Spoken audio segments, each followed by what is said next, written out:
गांव में भादों की काली रात थी। हवा भी थम चुकी थी।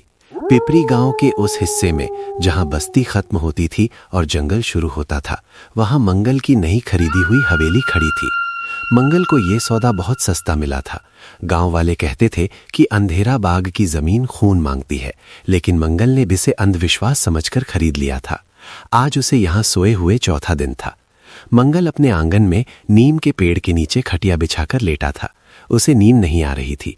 उसे बार बार काका हरिराम की बात याद आ रही थी। मंगल बेटा, पैसा कमाना ठीक है, पर जान जोखिम में डालना समझदारी नहीं। सूरज ढलने के बाद उस पुराने पीपल के चबूतरे पर पैर मत रखना। मंगल ने करवट बदली। तभी उसे लगा कि हवेली की छत पर कोई चल रहा है। खट खट खट। आवाज किसी जानवर की नहीं, बल्कि भारी पैरों की थी। कौन है वहां? कोई जवाब नहीं आया, बस सूखे पत्तों के सरसराने की आवाज आई। मंगल उठा और लालटेन लेकर बागीचे की तरफ बढ़ा। उसे लगा शायद कोई चोर होगा। जैसे ही वो बागीचे के बीचों बीच उस विशाल पीपल के पेड़ के पास पहुंचा, हवा का तापमान अचानक गिर गया। मंगल के रोंगटे खड़े हो गए। उसे एक धीमी भारी आवाज सुनाई दी। कोई संस्कृत के मंत्र पढ़ रहा था। मृत्युः सर्वहरश्चाहम उद्भवश्च भविष्यताम। आवाज बहुत डरावनी थी। मंत्र सही थे, लेकिन उन्हें उल्टा पढ़ा जा रहा था। मंगल ने कांपते हाथों से लालटेन ऊपर की। पेड़ के नीचे कोई नहीं था, लेकिन जब उसकी नजर पेड़ के तने पर गई तो उसकी सांस अटक गई। पेड़ की छाल पर ताजे गीले चूने और खून से एक निशान बना हुआ था। वो निशान जमीन से 12 फीट ऊपर था। इतना ऊपर बिना सीढ़ी के कोई निशान कैसे लगा सकता है? तभी मंगल के ठीक कान के पास एक फुसफुसाहट हुई। मेरा पाठ भंग मत करो। मंगल ने झटके से पीछे मुड़कर लाठी घुमाई। वहां कोई नहीं था, लेकिन जमीन पर राख से बने हुए पैरों के निशान थे। वो निशान मंगल की तरफ नहीं, बल्कि उल्टे थे। एड़ी आगे और पंजे पीछे। मंगल के हाथ से लालटेन घिर गई। वो जान बचाकर घर की तरफ भागा। जैसे ही वो अपने भारी भरकम लकड़ी के दरवाजे के अंदर घुसा और साकल चढ़ाई, बाहर से एक जोरदार धड़ाम की आवाज आई। दरवाजे पर किसी ने बाहर से इतना जोरदार पंजा मारा कि लकड़ी में दरार पड़ गई, और उस दरार से एक लंबी काली सूखी उंगली अंदर आई और मंगल की तरफ इशारा किया। अगली सुबह जब सूरज चढ़ाया, तब जाकर मंगल ने दरवाजा खोला। दरवाजे पर 3 गहरे खरोंच के निशान थे, जैसे किसी बाघ ने पंजा मारा हो। गांव का ग्वाला बिरजू दूध लेकर आया। उसने मंगल का उतरा हुआ चेहरा देखा। का हुआ मंगल भैया, रात को कोई आया था का? कुछ नहीं बिरजू, बस जंगली जानवर था। बिरजू ने अजीब नजरों से मंगल के कुत्ते मोती को देखा। मोती, जो शेर से भी भिड़ जाता था, आज खटिया के नीचे दुबका हुआ था और बाहर निकलने का नाम नहीं ले रहा था। दोपहर में मंगल हिम्मत करके वापस बागीचे में गया। उसे ये गुत्थी सुलझानी थी। दिन की रोशनी में सब सामान्य लग रहा था, लेकिन जब वो पीपल के पेड़ के पास गया तो उसके पैरों तले जमीन खिसक गई। पेड़ की एक ऊंची टहनी पर मंगल का गमछा बंधा हुआ था। वही गमछा जिसे मंगल कल रात अपने कमरे में खूंटी पर टांग कर सोया था। बंद कमरे से गमछा निकलकर 30 फीट ऊपर पेड़ पर कैसे पहुंचा? शाम को मंगल गांव के मंदिर के बूढ़े पुजारी शास्त्री जी के पास गया। शास्त्री जी ने मंगल की बात सुनी और उनका चेहरा सफेद पड़ गया। मंगल, तूने ब्रह्म पिशाच के इलाके में डेरा डाल दिया है। 70 साल पहले वहां पंडित विद्याधर रहते थे। वेदों के ज्ञानी थे, पर उन्हें अहंकार हो गया था। अमर होने के लिए उन्होंने प्रेत सिद्धि की, लेकिन एक मंत्र गलत पढ़ दिया। उनकी अपनी ही विद्या ने उन्हें खा लिया। वो मरकर भी नहीं मरे, वो ब्रह्म पिशाच बन गए हैं। तो उपाय क्या है महाराज? वो आम भूत नहीं है। वो तुमसे शास्त्रार्थ करेगा। वो तुम्हें अपने ज्ञान के जाल में फंसाएगा। आज रात वो तुम्हारे घर के अंदर आएगा। उसे रोकने के लिए अपने घर की चौखट पर लोबान और गुग्गुल जलाना और लोहे के कीले गाड़ देना। रात हो गई। मंगल ने घर को किले में बदल दिया। हर कोने में दिए जला दिए। रात के 3 बजे। सन्नाटा इतना गहरा कि घड़ी की टिक टिक भी हथौड़े जैसी लग रही थी। अचानक घर के अंदर की सारी दिए एक साथ बुझ गईं। हवा का झोंका नहीं आया था, बस रोशनी को किसी ने सोख लिया था। अंधेरे में मंगल को छत के ऊपर चलने की आवाज आई। छप छप छप। ऐसा लग रहा था जैसे कोई गीले पैरों से चल रहा है। अचानक छत की खपरेल हटी। ऊपर से चांदनी की एक पतली लकीर नीचे आई। मंगल ने ऊपर देखा। छत के सुराख से एक उल्टा लटका हुआ चेहरा उसे घूर रहा था।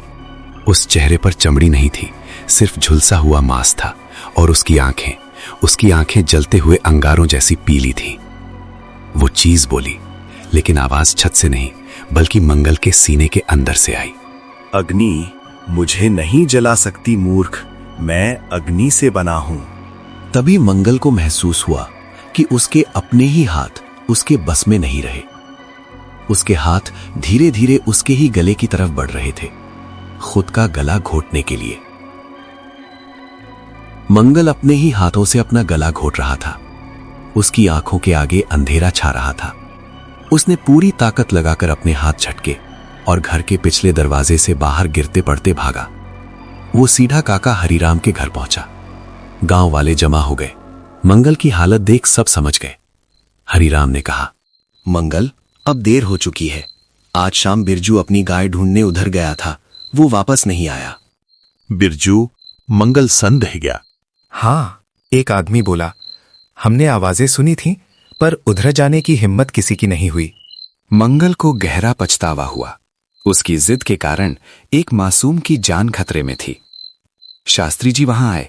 उन्होंने मंगल को एक पुराना तांबे का कड़ा और भोजपत्र पर लिखा एक मंत्र दिया। मंगल, ब्रह्म पिशाच को मारने का कोई तरीका नहीं, उसे सिर्फ बांधा जा सकता है। तुम्हें ठीक 12 बजे उसी पेड़ के नीचे जाना होगा। उसकी जड़ में ये तांबे का कड़ा गाड़ना होगा। लेकिन सावधान, वो तुम्हें छलेगा। वो तुम्हारे अपनों की आवाज निकालेगा। अगर तुम पिघल गए तो बिरजू की तरह तुम भी मारे जाओगे। रात के 11:55 मंगल अंधेरा बाग में खड़ा था, हाथ में कुदाल और तांबे का कड़ा। माहौल में एक अजीब सी सड़ांत फैली थी। मंगल पेड़ के पास पहुंचा। उसने गड्ढा खोदना शुरू ही किया था कि आवाज आई, मंगल भैया बचाओ। ये बिरजू की आवाज थी। आवाज पेड़ के तने के अंदर से आ रही थी। मंगल का हाथ रुक गया। भैया, यहाँ बहुत घुटन हो रही है, मुझे बाहर निकालो। मंगल की आंखों में आंसू आ गए। वो जानता था ये धोखा है, लेकिन आवाज में इतना दर्द था कि वो बर्दाश्त नहीं कर सका। उसने टॉर्च पेड़ के खोखले हिस्से में मारी। अंदर का नजारा देख मंगल की चीख निकल गई। पेड़ के अंदर बिरजू की लाश थी, लेकिन वो लाश लग नहीं रही थी। बिरजू का शरीर लकड़ी जैसा सख्त हो गया था और वो पेड़ का हिस्सा बन गया था। उसका आधा शरीर पेड़ में समा चुका था और बिरजू की फटी हुई आंखों ने मंगल की तरफ देखा। अचानक पेड़ के ऊपर से पत्तों के सरसराने की आवाज आई। मंगल ने ऊपर टॉर्च मारी। वो ब्रह्म पिशाच वहां था।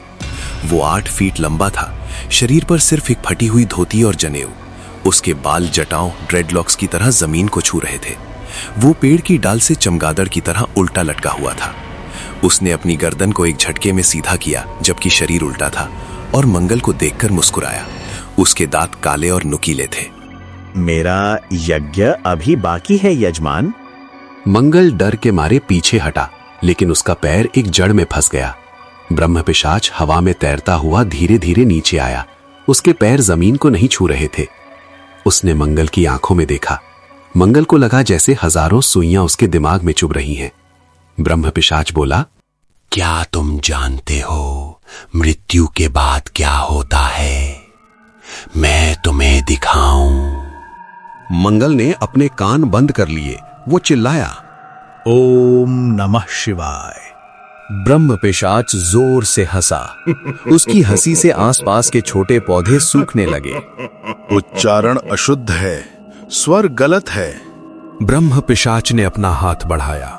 उसका हाथ रबड़ की तरह लंबा होकर मंगल की गर्दन तक पहुंचा और उसे हवा में उठा लिया। मंगल छटपटाने लगा। ब्रह्म पिशाच ने उसे अपने चेहरे के पास खींचा। मेरा ज्ञान लो और मुक्त हो जाओ। उसने अपनी काली जीभ निकाली और मंगल के माथे को चाटने की कोशिश की। मंगल को याद आया, शास्त्री जी ने कहा था, तांबा और लोहा पिशाच को जलाते हैं। मंगल की कमर में खेती करने वाली छोटी दरांती लटकी थी, जो लोहे की थी। मंगल का दम घुट रहा था। उसने कांपते हाथों से दरांती निकाली और पूरी ताकत से ब्रह्म पिशाच की उस लंबी बांह पर दे मारी। छन्नन आवाज ऐसी आई जैसे लोहार ने गर्म लोहे पर हथौड़ा मारा हो। ब्रह्म पिशाच भयानक दर्द से चीखा। उसकी पकड़ ढीली हुई। मंगल जमीन पर गिरा। उसने देखा कि पिशाच का हाथ जहां लोहे से कटा था वहां से खून नहीं बल्कि धुआं निकल रहा था। मंगल ने मौका नहीं गवाया। उसने तांबे का कड़ा उठाया और पेड़ की उस जड़ की तरफ लपका जो धड़क रही थी जैसे दिल धड़कता है। ब्रह्म पिशाच चिल्लाया, मूर्ख, रुक जा। वो मंगल की तरफ लपका बिजली की रफ्तार से, लेकिन मंगल ने तांबे का कड़ा पेड़ की जड़ में गाड़ दिया और कुदाल से उस पर मिट्टी डाल दी। जैसे ही तांबा जड़ से छुआ, पूरा बागीचा भूकंप की तरह हिलने लगा। पेड़ की जड़ें जो अब तक शांत थीं, अचानक जिंदा हो गईं। उन्होंने सांपों की तरह लिपटकर ब्रह्म पिशाच को जकड़ लिया। ब्रह्म पिशाच चीख रहा था, मैं ज्ञानी हूं, मुझे मुक्ति चाहिए। जड़ें उसे खींचकर पेड़ के तने के अंदर ले जा रही थी। उसका शरीर पेड़ में खिंचता जा रहा था। जाते जाते उसने अपना हाथ बढ़ाया और मंगल का टखना पकड़ लिया। उसकी पकड़ लोहे के शिकंजे जैसी थी। मैं अकेले नर्क नहीं जाऊंगा। मंगल घिसटता हुआ पेड़ की तरफ खींचने लगा। मंगल ने अपनी दूसरी टांग से पिशाच के चेहरे पर लात मारी। एक बार, दो बार पिशाच का चेहरा अंदर धंस गया। एक अंतिम भयानक चीख के साथ ब्रह्म पिशाच पेड़ के अंदर समा गया।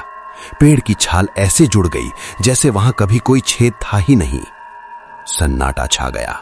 मंगल वहीं हांफता हुआ पड़ा रहा। उसकी गर्दन पर उंगलियों के नीले निशान थे और टखने पर पंजों के। अगले दिन गांव वालों ने उस पेड़ को काटने का फैसला किया। शास्त्री जी ने बहुत पूजा पाठ के बाद कुल्हाड़ी चलाई। जब पेड़ गिरा और उसकी जड़ें खोदी गईं, तो वहां बिरजू की लाश मिली और उसके ठीक नीचे एक मानव कंकाल मिला जो उल्टा गड़ा हुआ था, जिसके गले में एक सोने की तावीज थी। वो पंडित विद्याधर थे।